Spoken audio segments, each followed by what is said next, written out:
जय। 2400 भगवान की जय। बोले आचार्य गुरु विद्यासागर जी महाराज की जय। बोले आचार्य समय सागर महाराज की जय। पूज्य ज्येष्ठ और श्रेष्ठ प्रथम निर्यापक पूज्य मुनि श्री योग सागर जी महाराज की, समस्त मुनि संघ की। आज गुरु पूर्णिमा मानी जाती है। क्यों मानी जाती है? यह भी एक हुंडासुर काल का ही कारण हुआ। कारण क्या? जिस वक्त महावीर भगवान ने दीक्षा ली, उस वक्त कोई उनके साथ राजा महाराजाओं ने दीक्षा नहीं ली, अकेले दीक्षा ली थी। उसके बाद क्या हुआ? वो तो साधना में थी, उन्हें कोई अपेक्षा नहीं थी। फिर केवल ज्ञान होने के बाद भी क्या नहीं हुआ? दिव्य देशना नहीं खिरी। उस वक्त कौन किसका तीर्थ चल रहा था?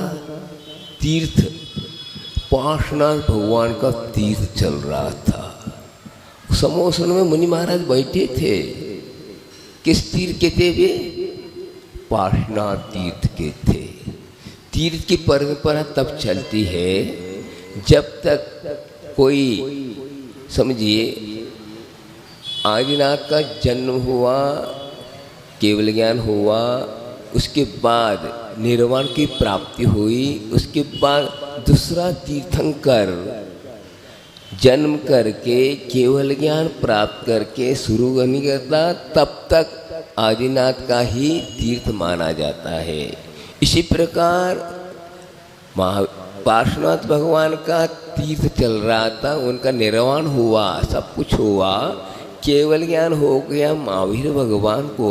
फिर भी समोचरण की रचना हो गई, फिर भी गणधर कोई नहीं थे उस तीर्थ के। मुख्य बात यहाँ पर तीर्थ की चर्चा चल रही है।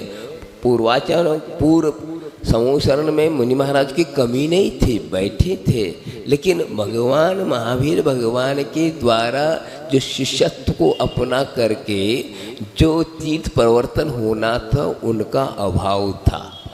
बताओ कैसे? ये सब हम आप लोगों के भविष्यों के अंतराक्रम का उदय था, जिसके कारण क्या हुआ?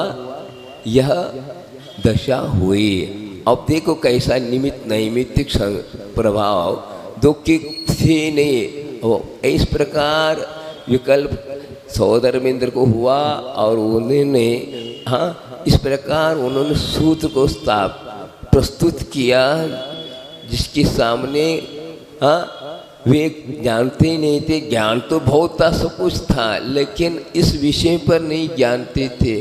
त्रैकाल्यम द्रव्य षटकम नवपद सिद्धम जीव षटकाले शा पंचानित्यासिका आदि बोला गया। जब उन्होंने पूछा ऐसा कौन है? हमारे गुरु महाराज ने कहा है हमारे ऐसा, ये इसका उत्तर क्या है बताइए? तो वह उनको इस पर ज्ञान नहीं था। वहाँ उनको वहाँ से परिसर में लाना था, और परिसर में लाए तो ही तत्काल क्षेत्र परिवर्तन हुआ, और क्षेत्र का ऐसा प्रभाव पड़ा, बस जो मिथ्या जो ज्ञान था वो सम्यक रूप में परिवर्तित हुआ। कैसा निमित्त नैमित्तिक संबंध बताओ। और महाराज भी बैठे थे, सब कुछ थे, और उनको नहीं, और इनको कैसा निमित्त नैमित्तिक प्रभाव था। और आकर के उन्होंने तत्काल दीक्षा ली, उनको ज्ञान नहीं था, और 4 ज्ञान के धारी रिद्धियाँ प्राप्त हो गई।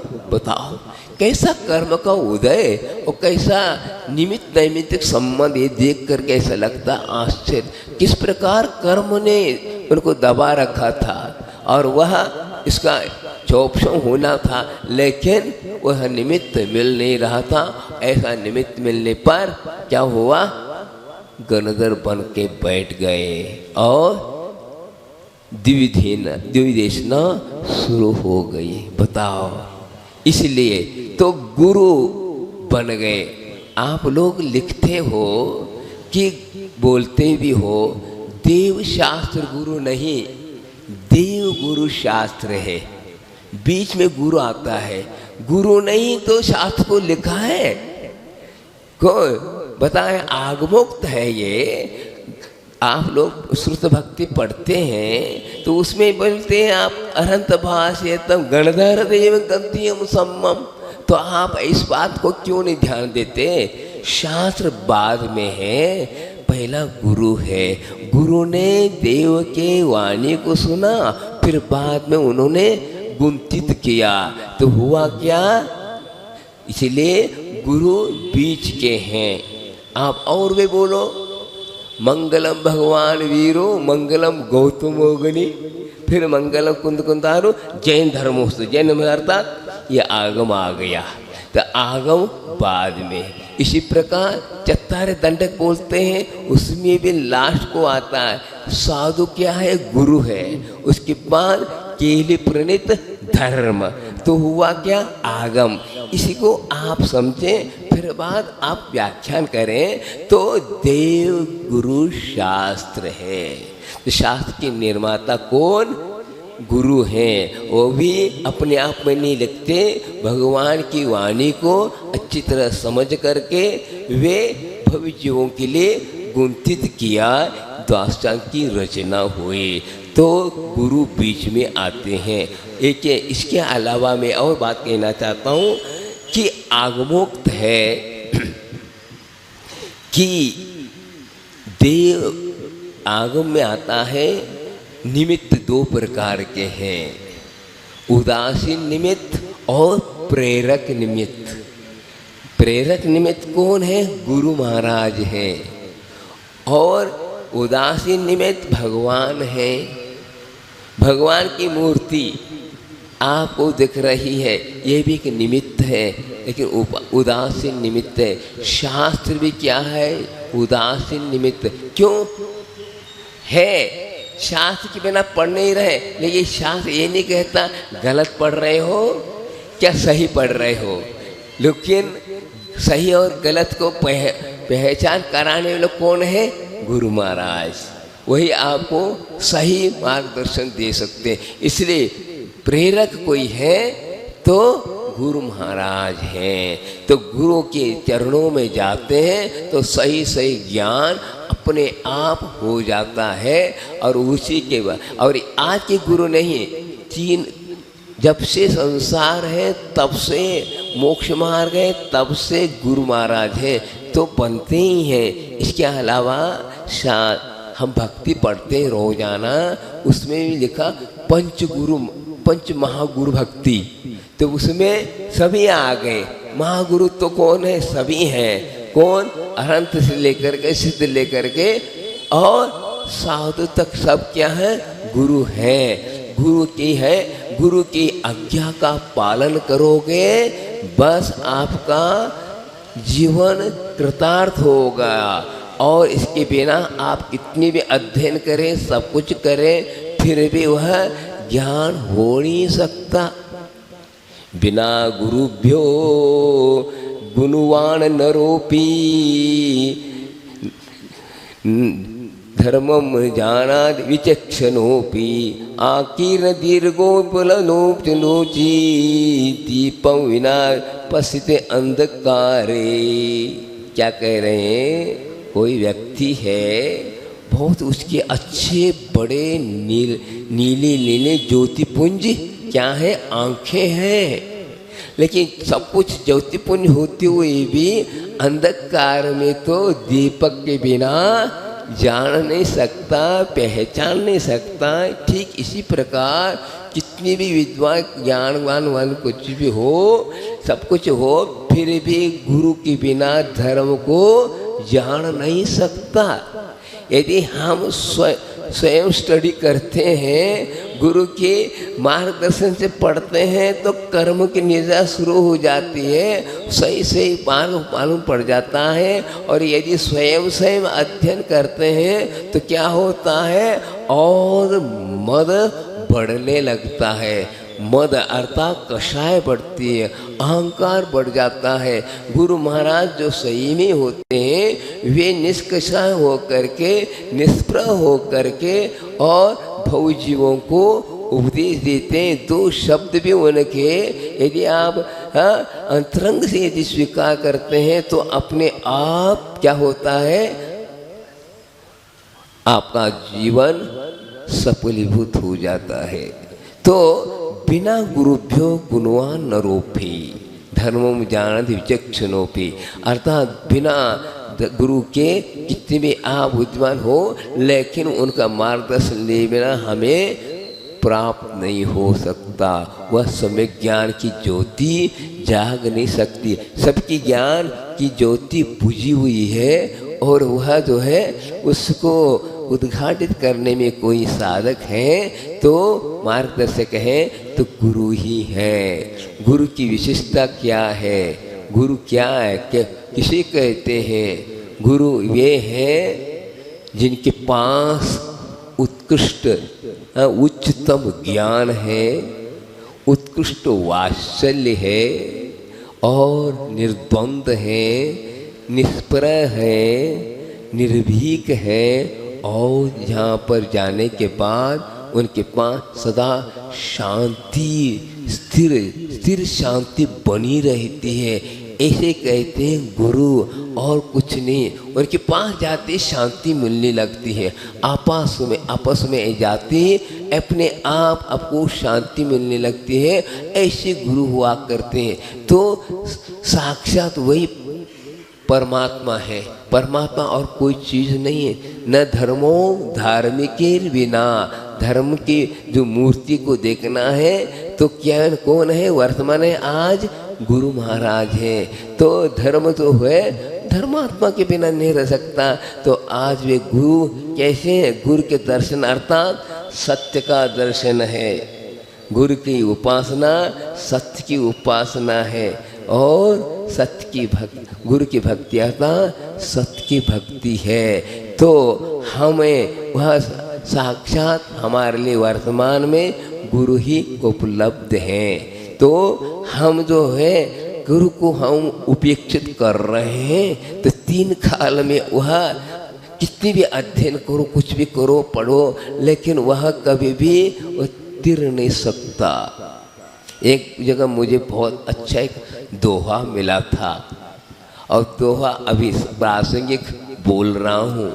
मुझे उस दोहे का अर्थ समझ में ही नहीं आ रहा था, लेकिन दोहा बहुत रोचक है। फिर एक व्यक्ति से, अच्छे पंडित जी से बातचीत की, पढ़ने में बहुत अच्छा उन्होंने भी अच्छी तरह समझाया। हाँ, रहस्यपूर्ण है। तो क्या है उसमें उदाहरण के साथ दिया गया है। तो बोलते क्या है, फल टूटे जल में गिरे। क्या कहा? फल टूटे जल में गिरे, मिटे न तन की त्रास, गुरु छोड़ी गोविंद भजे, निश्चय नरकावास। बताओ किसको समझ में आएगा ये दोहा? क्या कहा जा रहा है? लेकिन बहुत अच्छी है। फल टूटे जल में गिरे, मिटे न तन की त्रास, गुरु छोड़ी गोविंद भजे, निश्चय नरकावास। अर्थ ये है, उन्होंने उदाहरण दिया ऊपर। एक पेड़ है, आम का पेड़ समझ लो, कोई भी फल लगा हुआ, छोटा फल है और एक तालाब के किनारे है। फल को प्यास लग रही है। क्या प्यास लग रही है? पेड़ से तो 2-2 बूंद मिल रही है। हाँ, प्यास मिट नहीं रही है, लेकिन ठीक ही है। लेकिन उसने क्या किया, मैं पानी में गिर जाऊंगा तो प्यास पूरी बुझ जाएगी। लेकिन वो टूट के गिरा, वो सड़ गया। क्यों सड़ गया? ज्यादा हो गया। इसी प्रकार शिष्य सोचता है, गुरु महाराज तो थोड़ा थोड़ा ज्ञान दे रहे हैं, भगवान के ज्ञान में उतर जाऊंगा तो मैं तृप्ति को प्राप्त होऊंगा। गलत हुआ। क्यों? पूछ नहीं जाएगा। वह धीरे धीरे खिला रहे थे, जितनी आपकी शक्ति है उतना पिलाते जा रहे थे, जिससे आपका आगे आपको विकास होगा। लेकिन आपने हपा खाप के तो तृप्ति अनुभूति नहीं हो पाए, वो क्या हुआ, उनकी गुरु की उपेक्षा करी।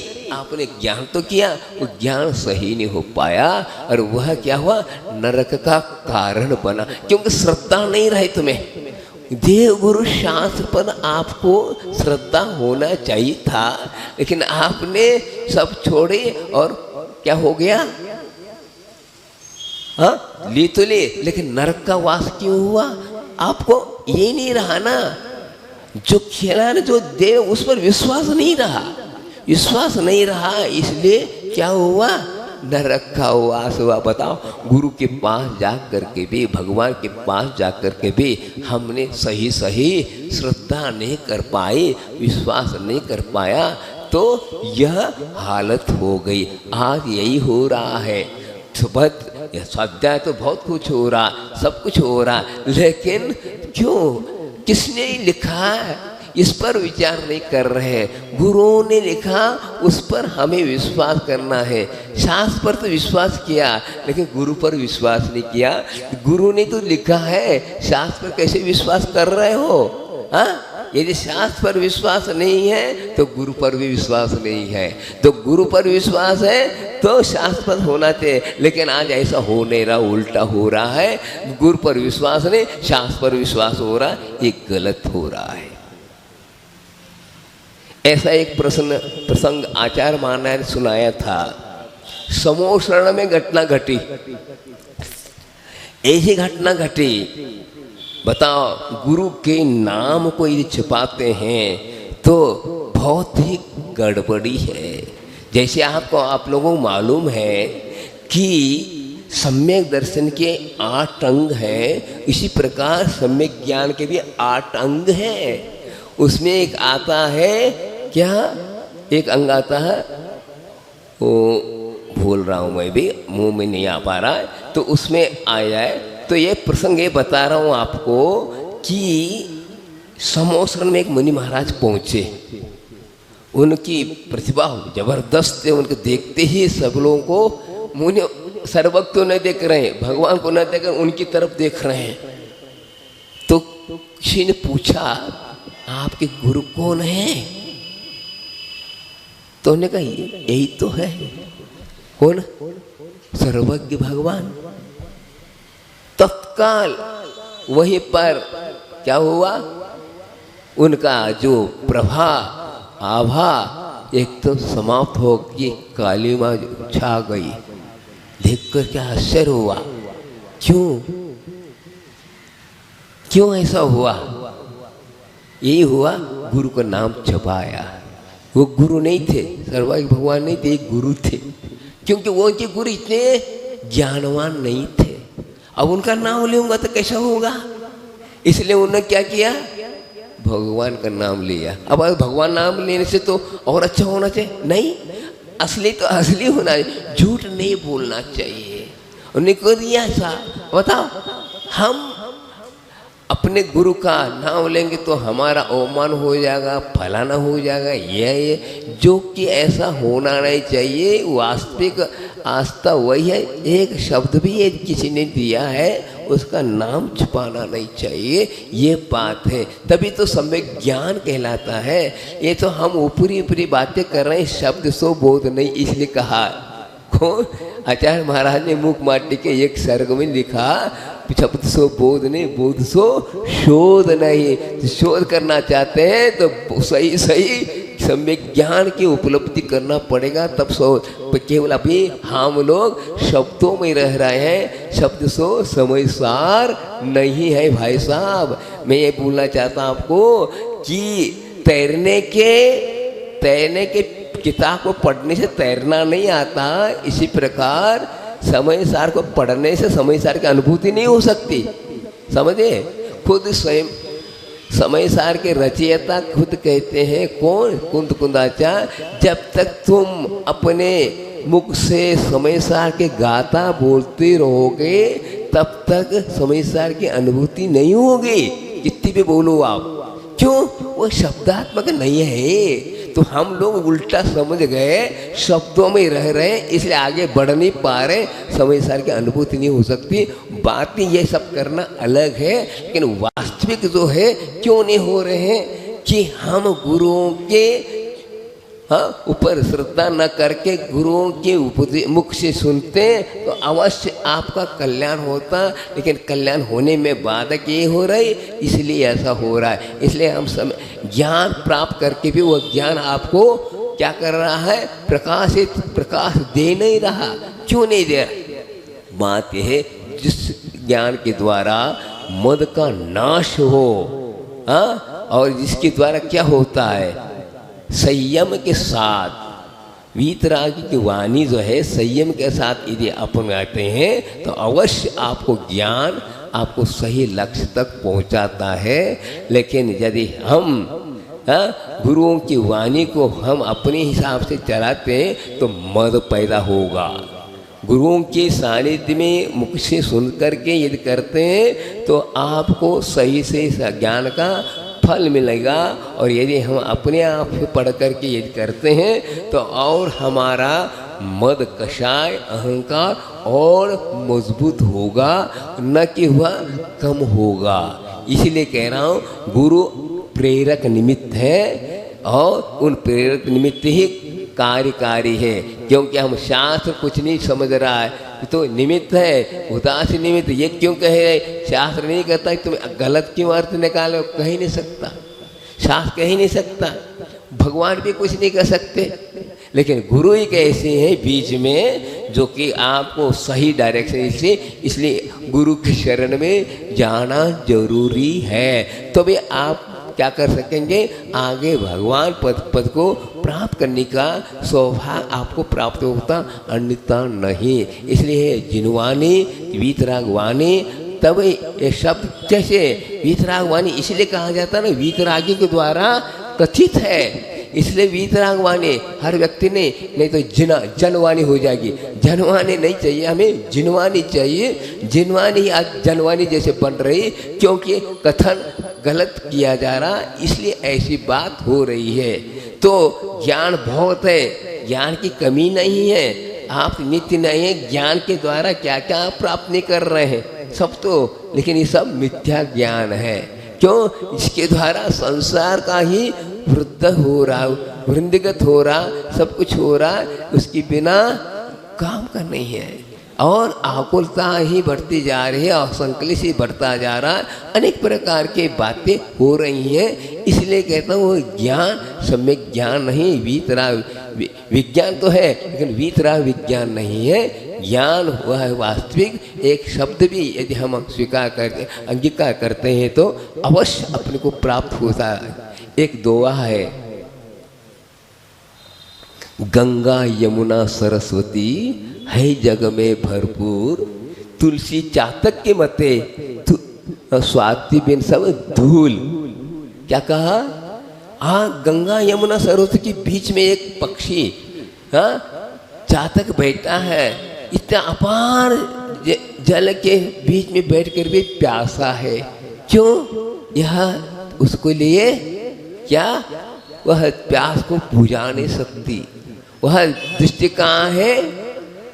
स्वाति नक्षत्र की बूंद, स्वाति नक्षत्र के मेघ, यदि वह एक शब्द एक बूंद भी मिल जाता है तो उसका साल भर का, कि जब तक वह स्वाति नक्षत्र नहीं आएगा तब तक वह बूंद मिल नहीं सकती। कैसा निमित्त नैमित्तिक संबंध है। इसी प्रकार समय ज्ञान रूप एक स्वाति की बूंद की भांति है। ज्ञान तो बहुत है संसार में, यह जो है ना गंगा यमुना सरस्वती की भांति है। उस ज्ञान के द्वारा हमें तृप्ति होने वाली नहीं है। जो संतप्त अनादिका से आत्मा है वह जो है सम्यक ज्ञान। तो वीतराग वाणी के द्वारा जो एक शब्द भी एक अक्षर भी यहाँ को उनके पास दृष्टिपात भी करते हो और उनके ऊपर श्रद्धा करते हो तो बस आपको क्या होगा, आपके अनादिकालीन संसार का जो संतप्त आत्मा है शांति को प्राप्त होगा, अन्यथा कोई नहीं। समय आपका हो गया है तो कहने का तात्पर्य है गुरु ही हमारे लिए आज वर्तमान अरहंत तुल्य हैं। उनको मान के जाओ, सब कुछ आपका मोक्ष मार्ग कहीं अब रुकने वाला नहीं है। आपको अरहंत भगवान है, इसलिए उनकी वाणी चली आ रही है।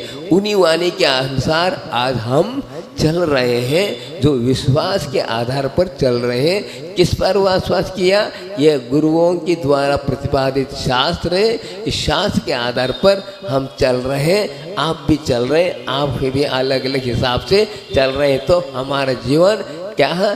धर्ममय, शांतिमय बन रहा है। इसके अलावा और कोई नहीं है। इसलिए गुरुओं पर गुरु की आज्ञा ही क्या है?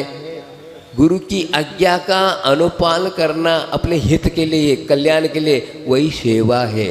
सेवा और कोई चीज़ नहीं। गुरु की सेवा क्या है? उनकी आज्ञा का अनुपालन करना अपने कल्याण के वास्ते, तो सही सेवा है। आचार्य महाराज के लिए 5 साल मिले थे गुरु महाराज के, लेकिन उन्हीं ने उनके 5 साल के अंदर जो भी उन्हें ज्ञान प्राप्त हुआ, उन्होंने जो आज्ञा दी थी, उनके जो वचन थे, उन वचनों के आधार से चले तो इतना बड़ा विशाल संघ को निर्माण करके चले गए। हम लोगों का सौभाग्य था, वह मिला। आज उसके अनुसार हम चलते हैं तो हम सही सही गुरु की सेवा कर रहे हैं, अन्यथा हम सेवा नहीं कर रहे हैं। स्पष्ट गुरु की आज्ञा के विरोध यदि हम चलते हैं तो कितनी भी आप प्रभावना हो ही नहीं सकती। प्रभावना वही है जो गुरु महाराज ने कहा, उस हिसाब से हम चलते हैं तो हमारा पास गुरु दिल में है, नहीं तो नहीं है। उन्होंने सब कुछ दिया है, सब कुछ किया है। यही तो इसी को कहते हैं अनेकांत। क्या उन्होंने, हर व्यक्ति ने अपने कल्याण के वास्ते गुरु की आज्ञा का अनुपालन किया और उस आज्ञा के अनुसार चलते हैं तो हम इस भव सागर से पार हो सकते हैं।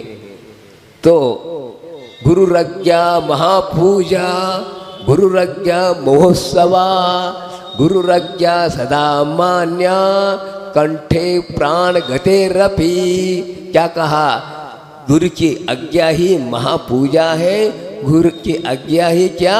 महोत्सव, गजरत महोत्सव है, समझे। और उनके गुरु आज्ञा सदा मान्य है, सदा मान्य। जब तक, कब तक?